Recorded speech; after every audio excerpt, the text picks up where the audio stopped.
Welcome to the debate. Imagine completing a lethal military strike, taking a human life, and then just walking downstairs to eat a sandwich with your mom. Right, and remembering absolutely none of it. Exactly. Zero memory. We are looking at a world where the battlefield has quite literally been downloaded into the teenage bedroom. Today, we're examining the account of a 17-year-old named Robert. So, he signed up for the Reserve Drone Program. And from his childhood bedroom, using a small neural dot adhered to his neck, he entered a hypnotic trance, synced with a military AI, and piloted lethal drone strikes during his lunch hour. Wow. Yeah, his conscious mind was completely unaware of the violence. That is, until a malfunction caused the trance to fail mid-strike, leaving him fully awake to witness the unedited reality of taking a human life. And we are entirely stripping away the geographical and really the psychological boundaries of war here. I mean, it is a staggering collapse of the martial into the domestic. You have kids conducting warfare between, double maths and family dinner. Exactly.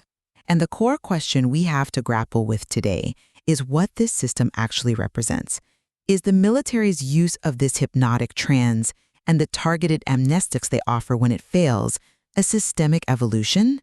Like, is it a necessary psychological shield designed to protect the human psyche from the trauma of combat? Or is it fundamentally a mechanism of moral circumvention, right? A system designed to exploit the civilian population as mere legal architecture. Right.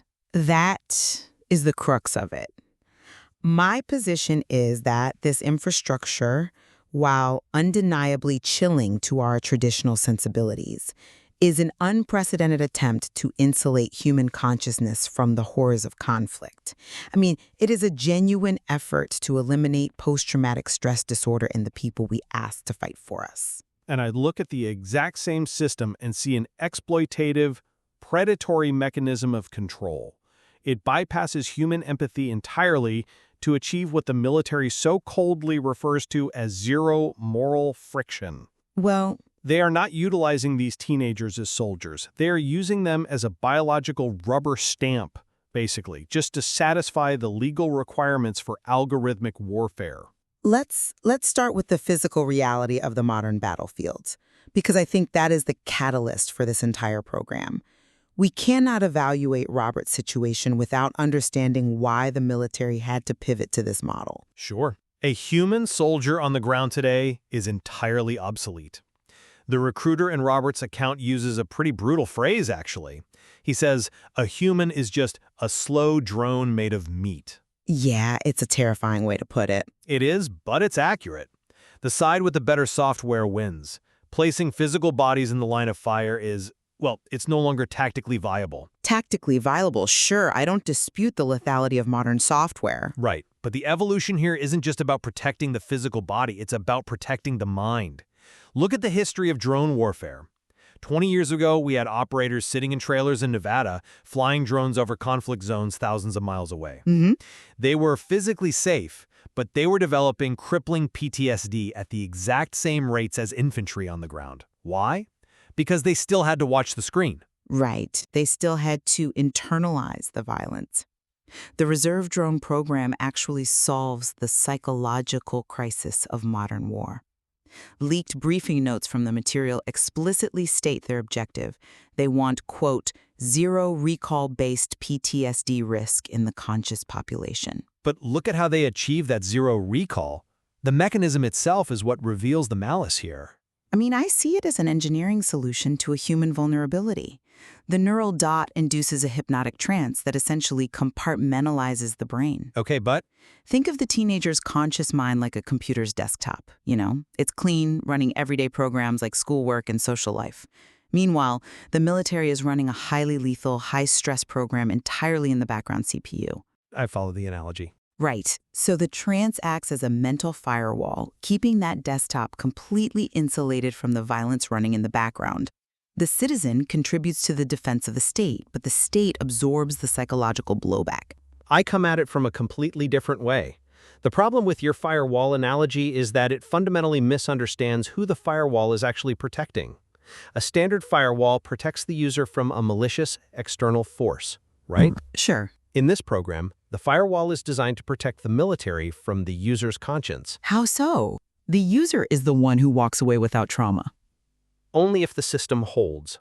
But look at the smoking gun in Robert's account, that moment you mentioned earlier. His perceptual breakthrough event. The malfunction. Exactly. The dot malfunctions. He loses the hypnotic connection. And what happens?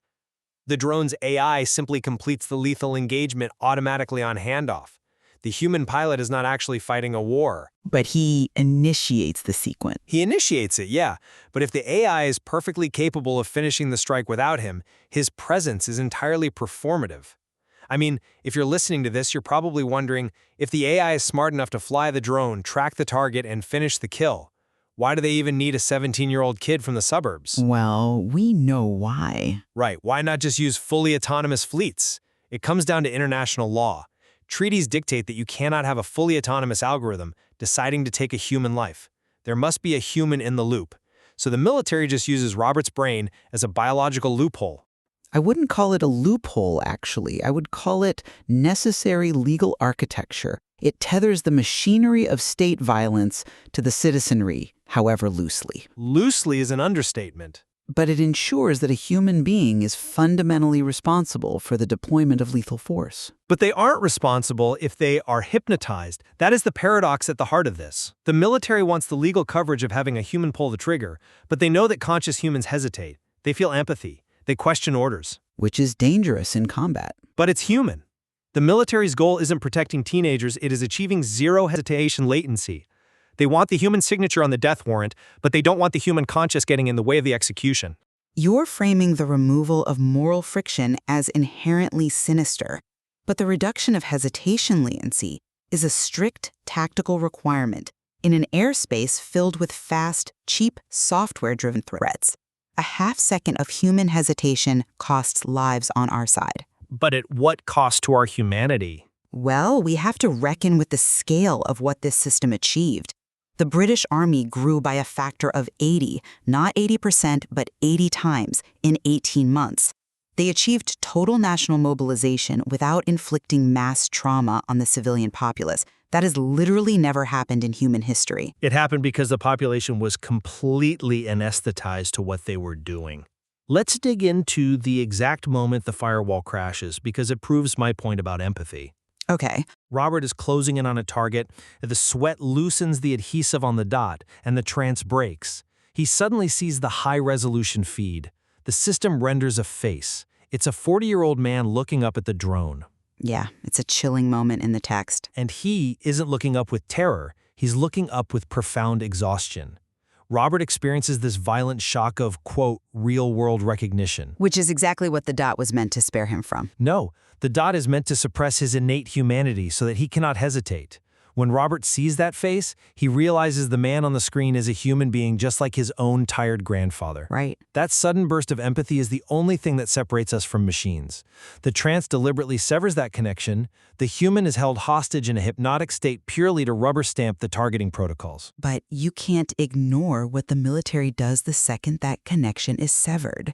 Because the trance is not infallible, we have to examine the institutional response to failure. The medical team? Yes. When Robert falls out of the trance, he realizes what he's just done. He is screaming on his bedroom floor, fully traumatized. And the system's response to this is absolutely staggering. An unmarked ambulance arrives at his house in 11 minutes. In any modern civilian healthcare system, an 11-minute response time is practically science fiction. They aren't arriving to treat a patient. They're arriving to secure a liability. I completely disagree. They send a doctor who sits with him for 2 hours. The doctor doesn't interrogate him. He speaks with this incredibly soothing, warm bath of a voice. He validates Robert's panic. A very calculated tone. That he explains that this is a rare malfunction, that it isn't Robert's fault. And he offers a targeted amnestic, a medication specifically designed to prevent the brain from consolidating that short-term traumatic memory into long-term storage. Right. He offers to just soften the edges of the difficult hour. In what world is giving a distressed 17-year-old the medical option to erase the memory of killing a man not an act of profound systemic care? Care? I mean, they show up with a non-disclosure agreement. I completely reject the premise that this constitutes healthcare in any ethical sense. But he's treating trauma. You are looking at the speed of the ambulance and the soft tone of the doctor's voice and mistaking it for compassion. That is system maintenance. It is a rapid response IT team arriving to reboot a biological hard drive and get the machine back online. That is incredibly cynical. The doctor explicitly tells Robert the program is voluntary. He doesn't hold him down and inject him. He offers him a choice, and he offers him a 6,000-pound resilience bonus to help him recover. The coercion is baked into the very structure of that bedroom visit. Yes, the doctor uses a warm voice, but he gently reminds Robert of his standard non-disclosure provisions. He doesn't have to yell or make a physical threat. The legal provisions are the threat. He's just reminding him of the contract. But look at the effect. Robert cannot talk to his mother downstairs. He cannot talk to a school counselor. He is legally isolated with his trauma. And that 6,000-pound resilience bonus, it is incredibly naive to view that as a health benefit. It is hush money. It is financial compensation for an occupational injury. It is a financial incentive designed to persuade a terrified teenager from a working-class background to let the state edit his mind, put the neural dot back on his neck, and continue generating 400 pounds a session. It is the literal commodification of his silence. But look at how Robert reacts.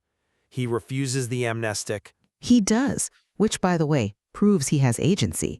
The system allowed him to say no. He says no because of an animal refusal to be edited. He realizes a fundamental, horrifying truth about the human condition. If he allows them to erase the memory of what he has done, he loses the understanding of what he is. That's a heavy burden to keep. It is. But the erasure of that memory doesn't heal his trauma, it severs him from his own reality. If you don't know that you are capable of taking a life, you are basically walking through the world as a fiction. But let's step back and look at why Robert and tens of thousands of kids like him agreed to wear the dot in the first place.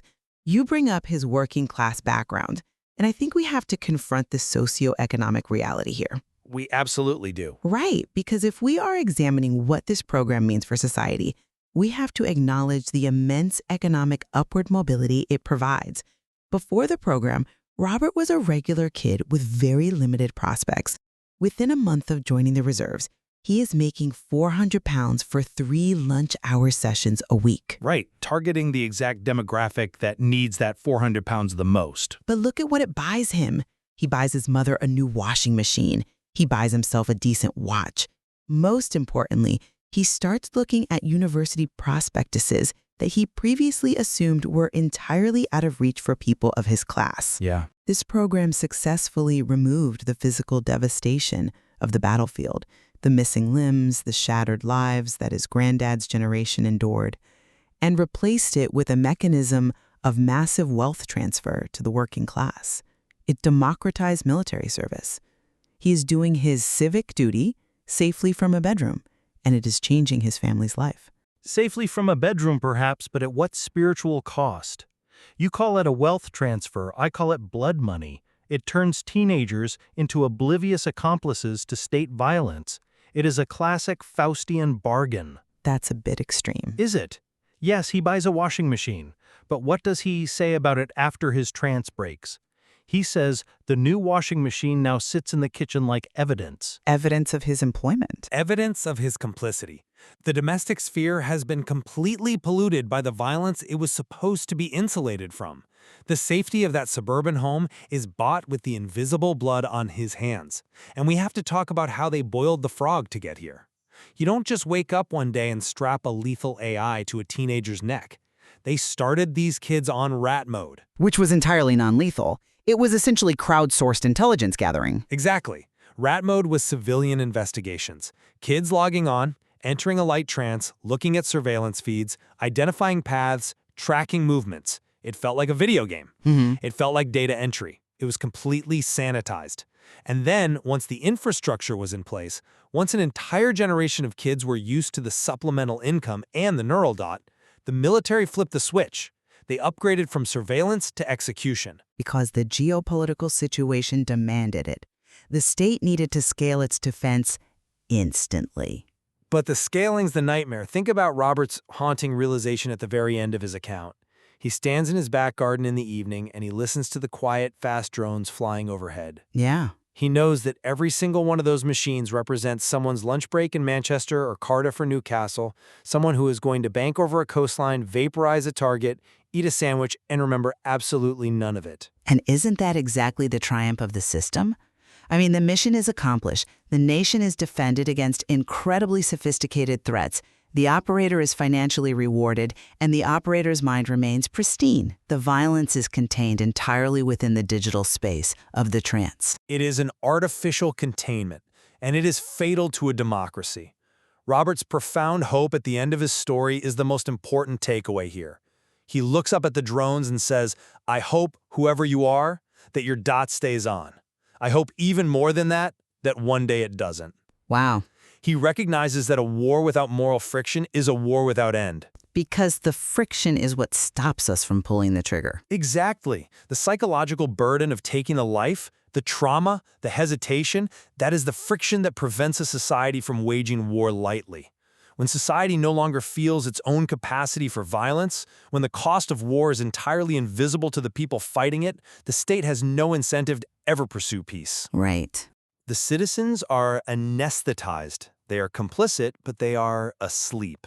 By editing out the trauma, the military hasn't just protected the soldier, they have created a frictionless machine for endless war. Well, to summarize my perspective on this deeply complex issue, the reserve drone program, despite the undeniable chill of its clinical efficiency, represents a monumental systemic attempt to decouple the human psyche from the devastation of conflict. By utilizing the hypnotic trance to compartmentalize the act of killing, and by offering targeted amnestics when that firewall fails, the military has finally treated the psychological well-being of the pilot as a vital, manageable metric. It has shielded an entire generation of kids like Robert from the crippling effects of PTSD, all while democratizing the economic benefits of service. The state absorbs the moral weight, allowing the citizen to return to their normal life unharmed. And I maintain that this very decoupling is what makes the system so incredibly insidious. By reducing the human being to a piece of legal architecture to satisfy international law, and by deliberately erasing moral friction through amnestics and financial coercion, the state strips away the essential human agency required when taking a life. Yeah. It bypasses our innate empathy, suppresses our recognition of the other, and uses the teenage population as a biological loophole to wage algorithmic war. The trauma of conflict isn't cured by this program, it is simply hidden away behind a non-disclosure agreement and a 6,000-pound bribe. We can certainly acknowledge a profound point of convergence here. The technological leap we've discussed today, the progression from harmless rat mode surveillance to weaponizing the hypnotic trance for lethal warfare, fundamentally and perhaps irreversibly alters the relationship between the citizen, the deployment of violence, and the state. Unquestionably. We used to draft soldiers and send them away to the battlefield. Now we have downloaded the battlefield into the teenage bedroom. The barrier between civilian and combatant has not just blurred, it has been completely deleted. Absolutely, and there is so much more to explore here in the material, particularly regarding the sociology of how those economic incentives, the 400 pounds a session, the sudden dream of university, how they drive recruitment. The structural inequality that makes the program so appealing to working-class neighborhoods in the first place is a massive conversation unto itself. It really is. Well, we will end the debate there without declaring a victor, leaving it to the listener to decide the ultimate meaning of Robert's choice.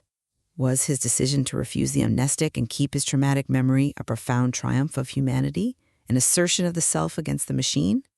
Or was it the tragic, unnecessary refusal of a shield designed to protect him from a burden he was never meant to carry? It forces all of us to ask what it means to truly own our actions. When you hear the quiet hum of a drone passing low and fast in the evening sky, you have to wonder, is that the sound of a nation safely protecting its interests, or is it just the sound of someone else's lunch break quietly editing away the reality of what we have become? That's a wrap on today's chapter. We hope you enjoyed settling in with us over your lunch break. New chapters drop twice a week right here on the New Atlantis Inc., so make sure you're subscribed and hit the notification bell so you never miss what happens next. This story is also available on Amazon in hardback, paperback, and Kindle editions. Thanks for being here. We'll see you at our next lunchtime listening, and keep on reading.